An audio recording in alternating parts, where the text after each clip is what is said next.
Hey everyone, welcome back to the channel. Today, we're diving deep, not just into the ocean, but into the depths of myth and legend to explore one of the most terrifying and powerful sea monsters ever conceived, the Leviathan. We're going to unpack what the Leviathan really is, where the legend comes from, whether it's actually a threat, and what would happen if this behemoth ever surfaced. Get ready, because this is going to be epic. Before we begin, don't forget to like, subscribe, and hit that notification bell so you never miss an exploration of the strange and wondrous. Now, let's get started. So, what exactly is the Leviathan? The name itself conjures images of a colossal sea serpent, a monstrous whale, or some unimaginable creature from the abyss. And that's pretty accurate. The Leviathan is primarily a figure from Jewish and Christian mythology. It's prominently featured in the Hebrew Bible, specifically in the books of Psalms, Isaiah, and most famously, Job. In these texts, particularly in Job, the Leviathan is described in awe-inspiring detail. It's a creature of immense size, strength, and ferocity. It's said to be virtually invulnerable, with scales like armor, teeth that can crush anything, and the ability to breathe fire and smoke. It has been described as the biggest, most dangerous, and powerful creature, with no one that can stand before it. But the Leviathan isn't just a monster, it's also a symbol. It represents chaos, the untamed forces of nature, and the overwhelming power of God. Think of it as the ultimate test of faith and the embodiment of everything that is beyond human control. Interestingly, the Leviathan isn't unique to Judeo Christian tradition. Many cultures have similar sea serpent myths. From the Norse Jormungandr to the Greek Cetus, these creatures often represent the same themes: the dangers of the sea, the power of the unknown, and the struggle between order and chaos. Where did this terrifying legend come from? The exact origins are murky, lost in the mists of ancient history. It's likely a combination of factors that contributed to its creation. First, the sea itself. For ancient peoples living near the ocean, it was a source of both life and death. They would catch fish or other sea creatures for food. The unpredictable nature of the sea, its storms, its depths, and the dangers lurking beneath the surface were a constant presence. Secondly, encounters with real marine animals likely played a role. Imagine early sailors encountering whales, giant squid, or even large sharks. These creatures, far larger and more powerful than anything on land, could easily be interpreted as monstrous beings.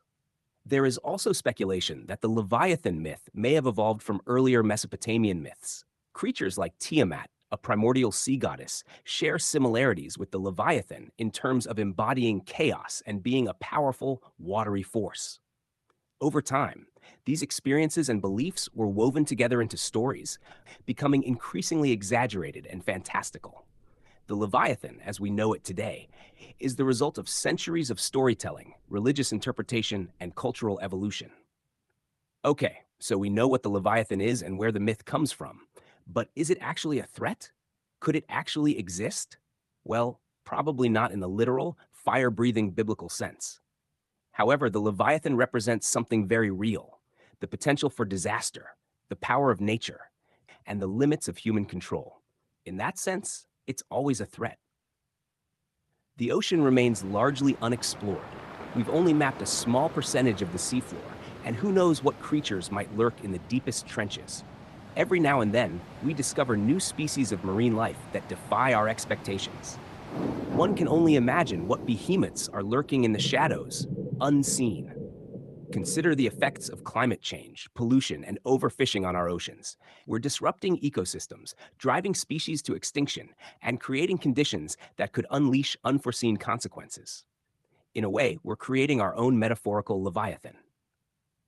So, while we might not have to worry about a literal sea monster rising from the depths, we do need to be aware of the real-world threats that our actions are creating. The Leviathan, in that sense, is a warning. But let's indulge in a little bit of what if. Just for fun, let's imagine that a creature matching the biblical description of the Leviathan did surface. What would happen? Now imagine this. In the year 2025, deep beneath the Pacific Ocean, sonar detects something massive, something moving, something alive. Suddenly, a creature the size of a mountain rises from the water, its eyes glowing, its roar shaking the skies. Tsunamis crash into coastlines, cities flood, navies attempt to strike with missiles and torpedoes, but nothing works. Leviathan's scales are like armor from another world. As it roars, some say the oceans boil. Others claim they see fire rising from its mouth, just like in ancient texts. First and foremost, the sheer size of the creature would be catastrophic. Depending on its actual size, it could generate massive tidal waves, earthquakes, and widespread devastation to coastal regions. Imagine a tsunami dwarfing anything we've ever seen, wiping out entire cities. Its physical presence would disrupt shipping lanes, damage underwater infrastructure, and potentially trigger volcanic activity. The economic impact would be staggering. Then there's the creature itself. If it's indeed as powerful and invulnerable as described, conventional weapons might be useless. Imagine trying to fight a creature that can shrug off missiles and breathe fire. It would be a global crisis unlike anything we've ever faced. Beyond the immediate destruction, the psychological impact would be immense. The sight of such a monstrous creature would inspire fear and panic on a global scale. It would challenge our understanding of the world and our place in it. Scientists would be scrambling to study it, trying to understand its biology, its origins, and how to potentially contain or defeat it. But even studying such a creature would be incredibly dangerous. The potential long-term effects are even more terrifying. If the Leviathan reproduced, it could establish a new apex predator in the ocean, disrupting the entire marine ecosystem. It could even lead to the extinction of other marine species. Of course, this is all hypothetical, but it's a reminder of the awesome power of nature and the potential consequences of our actions. The Leviathan, even as a myth, forces us to confront our own vulnerability. The Leviathan continues to capture our imagination in modern culture. It appears in countless forms of media, from movies like Leviathan to books, video games, and even political commentary. Sometimes it's a literal monster, a terrifying creature to be defeated. Other times, it's a metaphor for something else: unchecked power, a corrupt system, or the destructive forces of nature. The Leviathan's enduring appeal lies in its ability to tap into our deepest fears and anxieties. It's a symbol of the unknown, the uncontrollable, and the potential for chaos. And that makes it a timeless and endlessly fascinating subject. So, there you have it, the Leviathan, a creature of myth, monster, and meaning.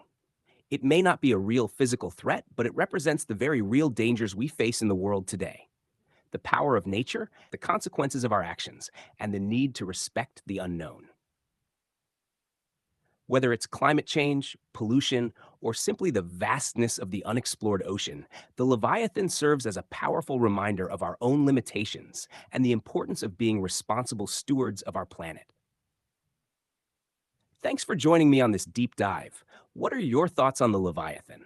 Let me know in the comments below. Don't forget to like, subscribe, and share this video with your friends. Until next time, stay curious. Let me know if you'd like a PDF or formatted version for easy use in video production.